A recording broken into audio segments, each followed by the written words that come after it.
Hi guys, it's Friday afternoon, the weekend is finally here, and of course for me that means taking a few more steps to getting Athena here, ready to go back in the water.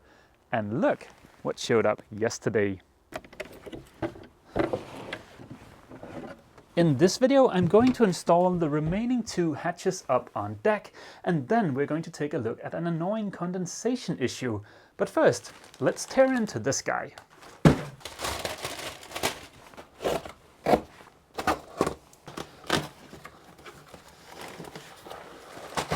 Ta-da! All kinds of stainless steel goodies. The main attraction, of course, being the slightly longer machine screws. Oh, shit. God dang it. Foiled by the metric system yet again. I ordered the machine screws because I needed some that were longer than this one, which is 6 centimeters. But the ones I ordered are way smaller. Of course, the length on these are in millimeters. That's the standard. That's how it's always been. I don't know why I've ordered 8 millimeters when what I really wanted was 80 millimeters. 2 hours later.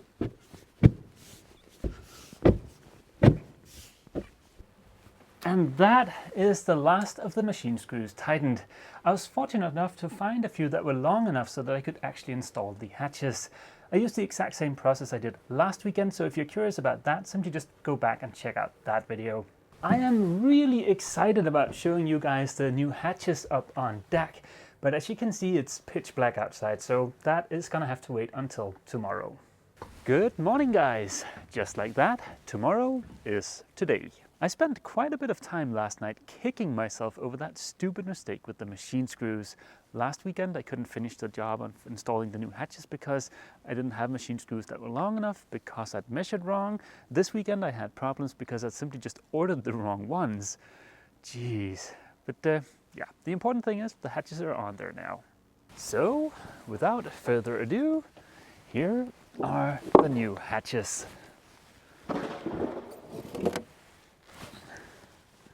Ta-da! I think that looks pretty dang spiffy. Of course the deck is a little bit dirty, just ignore that. The reason I'm so excited about the new hatches might be because when I look at them I don't just see new hatches mounted on a new deck, I'm reminded of all the work I've put into the boat over the last 5 or 6 months.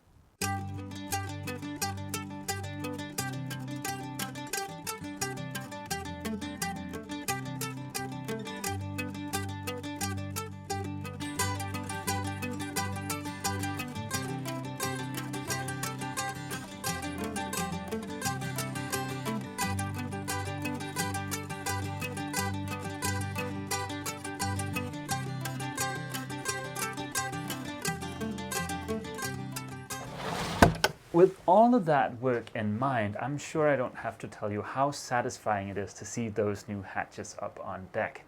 Of course, I wouldn't have been able to finish the deck without the help of a lot of good friends, so thank you so much to all of those who lend a hand here aboard Athena. Enough dilly-dallying, let's get on with this weekend's to-do list. But before I get started, there is something very important I need to do. On my to-do list for this winter, I can go ahead and remove the task that says hatch openings and mount hatches. Yep. That was pretty awesome. What's not so awesome is this wet plywood down here that makes up the cabin sole. I know that wasn't the smoothest possible segue, but that's the first thing I want to take a look at this weekend. I'm not sure it's something I can actually fix this weekend, but at the very least I can figure out what to do. This piece of plywood down here that looks a little moldy, that's something I put in place temporarily when I built the piece that goes right here.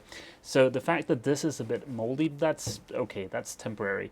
But there is a bit of water in here. Judging from the streaking on the side of the hull, I'd say the little bit of water that's pulled up here is just condensation from this area of the hull. While it is annoying that it pulls up here, it's not that big of a deal. By that I mean, if a bit of condensation should happen to pool up here, it's not a big deal. This is all nice and sealed up, and I can do a lot to prevent condensation from forming in here. What I'm not so happy about is the fact that condensation or water in general can find its way out here onto the cabin sole. For one, that would lead to wet feet, which is never fun, but that's not really that big of a deal. What is a big deal is the fact that here aboard Athena, the cabin sole is made up of 2 layers of plywood. On the bottom is this stuff, and then on top of that is this stuff, which is teak and holly veneered plywood. Here you can get a glimpse of that teak and holly veneered plywood that sits on top of this stuff. Having water trapped in between these two, which is what would happen over there, would be a really bad idea. And I don't think it's just an issue right over here. I think it's all along the galley. If I remove this carpet, yes, that looks yucky. I'm sure some of you are thinking, can all of that really be from condensation? And I think it is, although there is one other option. And that is this old, somewhat leaky port light in here. I have seen it leak a little bit in the past, but I think the majority of the water is just condensation that's formed on the aluminum frame of that port light. This and its counterpart over here are tapped to the side of the hull and also the cabin sole, so water can't cross these compartments up here, but it can creep in underneath this and then flow this way because the boat is tilting forward. I think water is able to creep underneath this little piece of wood down here that secures the bottom of the sides of the galley. So yeah, I think that is the issue. I think a good fix here would be to seal up this edge here all along the galley. That way if any water pools up in here, it'll drain down here. From here, it should be able to find its way into the bilge and then be pumped overboard. But you know what? Let's just make absolutely sure that it will actually end up in the bilge. If you think my timing for this is a little bit weird, it's something I've been wanting to do for a while. And in the not too distant future, the engine and the sail drive are going to move out here into the saloon, and that would make taking a look underneath the cabin sole a lot more difficult.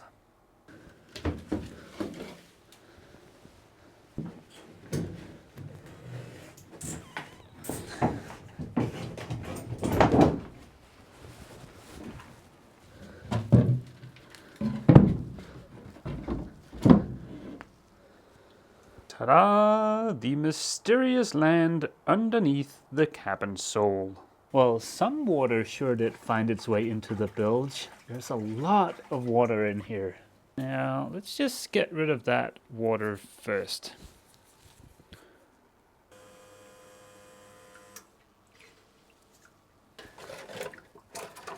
Needless to say, I am pretty excited about cleaning up the area underneath the cabin sole and getting it painted and looking all spiffy, but I think that's gonna have to wait until the spring. Finding all of that water in the bilge did throw me for a little bit of a loop, but then I remembered that a few weeks ago the boxes I was using for covering up the hatch openings got blown off of there in a storm. So I'm thinking maybe it's just rainwater from that. If that is the case, I would expect to see a fair bit of water underneath here. Yep. There is a little bit of a bad design here aboard Athena that means any water that enters the forward part of the boat gets stuck in this compartment here without any way of draining to the bilge. Now that's not a good solution, and it's something I'm going to change later on. The fact that there's not more water in here right now is because I accidentally knocked a hole in this piece of pipe here, and that actually drains to the bilge. Good morning, guys! Yesterday I kind of ran out of steam. That happens to me when I don't have a clear-cut goal for myself. But then last night, back aboard Obelix while trying to cobble together some of this video, I set a goal for myself and I got kind of excited. Things have taken a little bit of an unexpected turn this weekend. I wasn't planning on this, but I want to go ahead and spiffy up this area here underneath the cabin sole. And the first step towards doing that is to remove this old water tank. I noticed yesterday that the tank is not doing that well. Towards the forward end of the tank, it's very rusty, and towards the aft end of the tank, it's got some semi-questionable repairs. So I want to get the tank out of here. That way, if I want to get a quote for a new diesel tank, which I'm pretty sure I want to, I can simply just get a quote for both of the tanks at the same time. After I've removed the tank, it makes a lot of sense to clean up this area here because it's easy to access. And it would also be nice to get a couple of coats of paint on there to make it look super spiffy.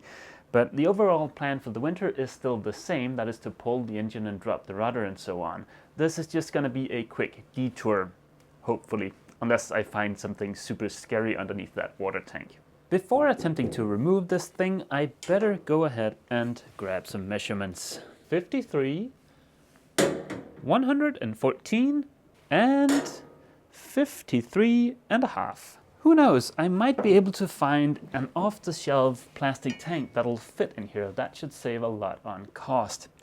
I like the layout here in the saloon, so I also want to grab the measurements for the position of this. In case I have one custom made, I want to be able to position it exactly like this one is. So, 28 centimeters and 15 centimeters. Now that I've got the measurements, let's get to the fun part. The tank is secured with 2 bolts at each end. Why is it always the last one that's the pain in the behind? Woohoo! As far as the hoses that are connected to the tank, I was fully prepared to just cut the hoses, but I seem to have misplaced the cutting discs for my angle grinder.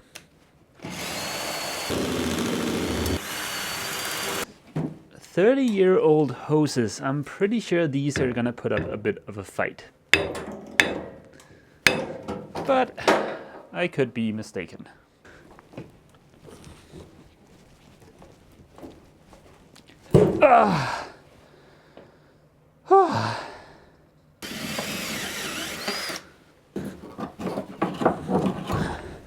All the hoses have been disconnected and the bolts have been removed. Now, let's see if this thing will move.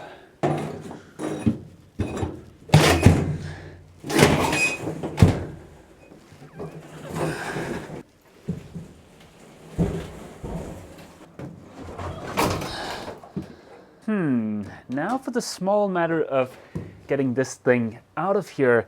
I don't think I'm gonna be able to pull this out of here on my own. It is pretty heavy, but I guess I could always give it a go. Nope, this thing is too heavy. I'm either gonna have to get a buddy to help me or cut it into smaller pieces down here. Either way, for now, it's stuck here. This thing looks pretty crusty. I don't think asking Santa for a new water tank is totally unreasonable. I'm very excited about having removed the tank. That feels awesome. Seeing every single square inch of Athena feels really good. It helps build trust. And the area that's hiding underneath this piece of plywood, that's one of the last areas I haven't checked out yet.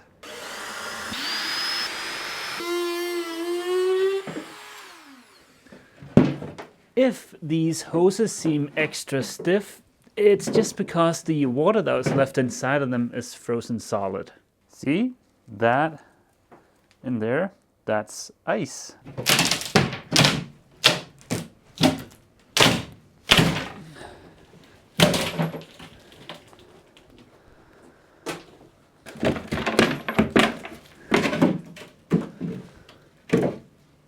Oh, what have we here? Treasures from the deep. There aren't any kind of dates or marks on this, but I'm guessing this was left there by the previous owners during their circumnavigation, as was this other water bottle that I pulled out of there yesterday. I'm guessing that little area underneath the water tank was their emergency water. As far as the state of this little area down here, it's basically what I expected. Thoroughly cleaning and possibly painting this area should help a lot in getting rid of the last bit of old boat funk here aboard Athena. And that is important because I want the boat to be nice and clean this summer when Ava comes over here to check it out. So dealing with this, certainly worth it. Remember that pipe I showed you earlier, the one I accidentally knocked a hole in? That's this pipe here. That drains the chain locker and the forward shower directly into the bilge.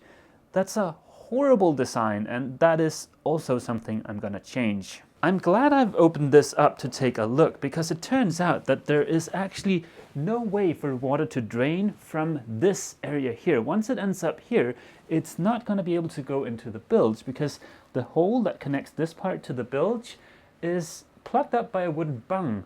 So the water that ends up in here would just continue to rise until it reaches this hole here and then flood into the bilge.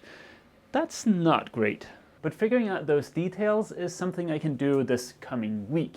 This weekend, I'll be happy if I can just get this cleaned up. Let the scrubbing commence.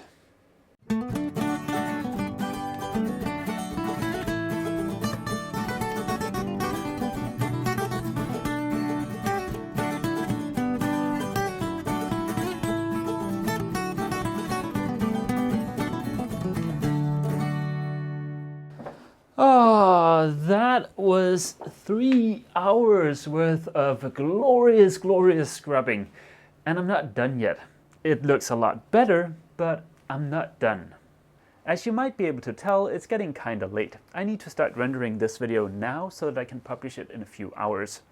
Over the coming week, I'm gonna continue scrubbing this area. Then with a little bit of luck, we should be able to start painting next weekend. Now next weekend it is going to be cold, it's going to be around freezing, but that's not going to stop us. At least not if I get my hands on the paint I want to get my hands on, and that is going to be the cliffhanger for next weekend. So yeah, I guess that's it for this video. As always, feel free to leave a comment down below, and don't forget, if you've enjoyed this video, remember to leave a like. See you!